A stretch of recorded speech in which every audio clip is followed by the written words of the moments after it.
की फ्रेम्स एक ऐसा एडिटिंग टूल जो आपकी वीडियो को स्मूथ और एंगेजिंग बना सकता है। इस वीडियो में मैं अनलॉक करने वाला ultimate key frame mastery guide for Alight motion. अगर आप एडिटिंग में बिगिनर लेवल के हो तो डोंट वरी, वीडियो के एंड तक आप भी की फ्रेमिंग प्रो की तरह कर पाओगे। तो चलो बिना टाइम वेस्ट किए लेट्स डाइव इन।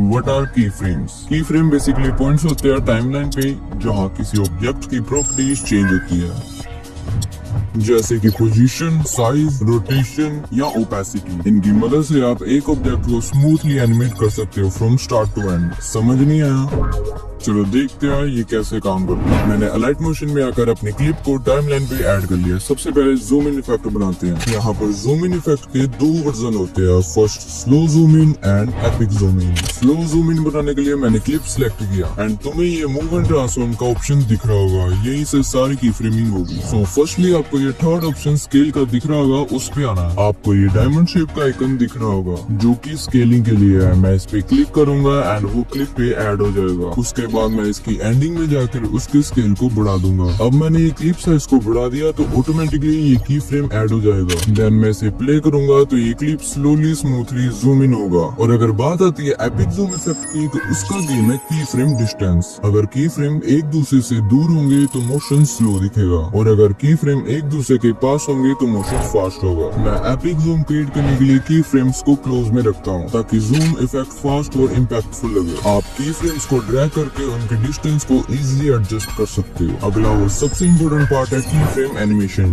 जो कंट्रोल करता है कि मोशन की फ्रेम्स के बीच में कैसे फ्लो करता है। इसमें तीन मेन कैटेगरी होती है, ईज इन, ईज आउट और ईज। पहले ईज इन स्टार्ट होता है स्लो एंड एंड होता है फास्ट। ये मोशन को स्मूथली स्पीड अप करता है। ये ग्राफ अलाइट मोशन प्रोवाइड करता है, सो टेंशन नहीं लेनी। अगला है ईज आउट, जो ईज इन का रिवर्स होता है। स्टार्ट होता है फास्ट, एंड होता है स्लो। ये मोशन को स्मूथली स्टॉप करता है। ये ग्राफ भी अलाइट मोशन में प्रोवाइडेड है। फाइनली ईज एनिमेशन सबसे स्मूथ फ्लो क्रिएट करता है दोनों इफेक्ट्स को कंबाइन करके। शुरुआत होती स्लो, बीच में स्पीड पकड़ता है और एंड में फिर से धीरे हो जाता है। स्टार्ट और एंड दोनों स्मूथ होते हैं। ये ग्राफ भी अलाइट मोशन प्रोवाइड करता है। अब चलो इन एनिमेशन को एक्शन में देखते हैं। मैं एक कार क्लिप को टाइमलाइन पे ड्रॉप करता हूँ और इसको सिलेक्ट करके मूव एंड ट्रांसफॉर्म में जाके इसको थोड़ा सा रीसाइज करके इसकी पोजीशनिंग को लेफ्ट साइड पे कर देता हूँ। नाउ इसको एनिमेट करने के लिए क्लिप की स्टार्टिंग में एक की फ्रेम लगा के प्ले हेड को 2 सेकंड फ्रेम तक आगे ले जाता हूँ एंड कार को राइट साइड मूव करता हूँ। इसको प्ले करके देखते हैं तो ये लीनियर मोशन में एनिमेट हो रहा है। अब इसे और भी कूल बनाते हैं। जस्ट एक ग्राफ के आइकन पे क्लिक करूंगा जिससे ग्राफ एडिटर ओपन होगा। जो एनिमेशन प्रीसेट्स हमने पहले डिस्कस किए थे, सेम इन, आउट और ईज ऑप्शंस, वही यहाँ पे भी अप्लाई होती है। मैं एक प्रीसेट को चूज करता हूँ और बूम, ग्राफ के हैंडल्स अपने आप एडजस्ट हो जाते हैं और साथ ही मैं बेजियर हैंडल्स को बिल्कुल अपने हिसाब से एडजस्ट कर सकता हूँ, जिससे मुझे फुल कंट्रोल मिल जाता है एकदम कस्टम एनिमेशन कर्व बनाने के लिए। उससे पहले ये ग्राफ एडिटर को समझ लो।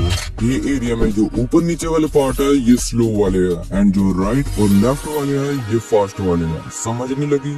अब मेरी बात ध्यान से सुनो। जैसे कि मैं ये वाले हैंडल को लेफ्ट ऊपर की साइड मूव करता हूँ तो इसका ज्यादा हिस्सा स्लो वाली साइड पे है और दूसरे हैंडल को मैं लेफ्ट अप साइड पे मूव करता हूँ तो इसका ज्यादातर हिस्सा फास्ट वाली साइड पे है। तो इस हिसाब से स्टार्टिंग में सुपर फास्ट होगा एंड लास्ट में स्लो। एक और एग्जांपल लेते हैं, जैसे कि इसका ईज वाला प्रीसेट। सो इसको अप्लाई करते हैं एंड आप देख सकते हैं कि इसकी स्टार्टिंग स्लो वाली साइड है एंड लास्ट हैंडल भी स्लो वाली साइड पे है। सो ये सेंटर में फास्ट होगा। जैसे कि ये हैंडल को राइट साइड पे कर देते हैं तो स्टार्ट भी स्लो होगा एंड एंड भी स्लो ही होगा, बट एंड के पहले फास्ट होगा। क्यों?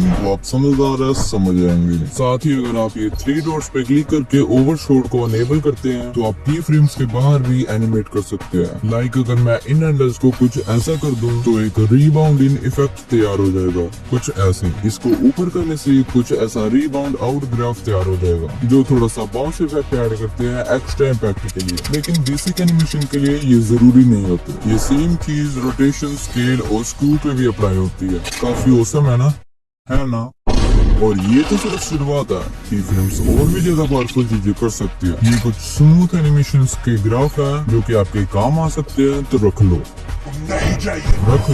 लास्ट इफेक्ट है कैरेक्टर शिफ्टिंग एनिमेशन। मैं सबसे पहले कैरेक्टर को टाइमलाइन पे ऐड करता हूँ, देन कैरेक्टर को लेफ्ट साइड पे पोजीशनिंग करके प्ले हेड को 1 सेकंड फ्रेम पे ले आएंगे एंड की फ्रेम को पोजीशनिंग एंड रोटेशन पर अप्लाई करेंगे। नाउ कैरेक्टर की स्टार्टिंग में आके इसको 15 डिग्री पे रोटेट कर देंगे एंड नीचे को को स्लाइड कर देंगे। मैं इनमें ईज की फ्रेम ग्राफ दे देता हूँ, आल्सो रोटेशन पे भी देना। मैं इसे प्ले करता हूँ तो ये स्मूथली फ्रेम में आ रहा है। ये थोड़ा लीनियर इफेक्ट ना लगे इसलिए मैंने 20 फ्रेम आगे आके इसमें थोड़े से चेंजेस किया, लाइक थोड़ा रोटेट कर दिया एंड अगेन 20 फ्रेम आगे आके दोबारा करना। आल्सो ईज ग्राफ दे सकते हो, आपकी मर्जी। जो लास्ट की फ्रेम है उसके 1 सेकंड फ्रेम आगे आना है, लाइक मेरा 2.05 सेकंड पे है तो मैं 3.05 सेकंड पर आ जाता हूँ। नाउ करेक्टर को राइट साइड को मूव करेंगे एंड की फ्रेम ऑटोमेटिकली ऐड हो गया। एंड आल्सो रोटेशन में भी थोड़े से चेंजेस करेंगे एंड अगेन 20 फ्रेम आगे आके फिर से थोड़े से चेंजेस करेंगे।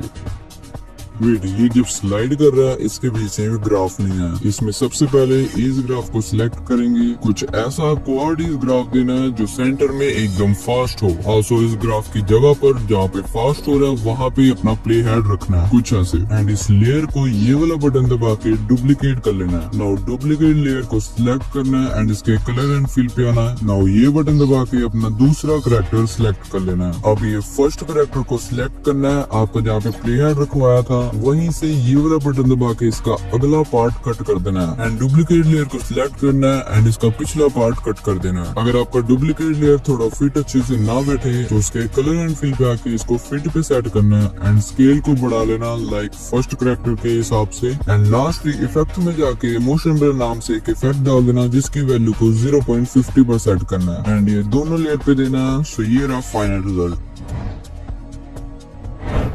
और बस मेरा हो गया। अभी तुमने की फ्रेम्स का मैजिक अनलॉक कर लिया, smooth zooms, key frame on effects, colour shifting और character shifting like a pro.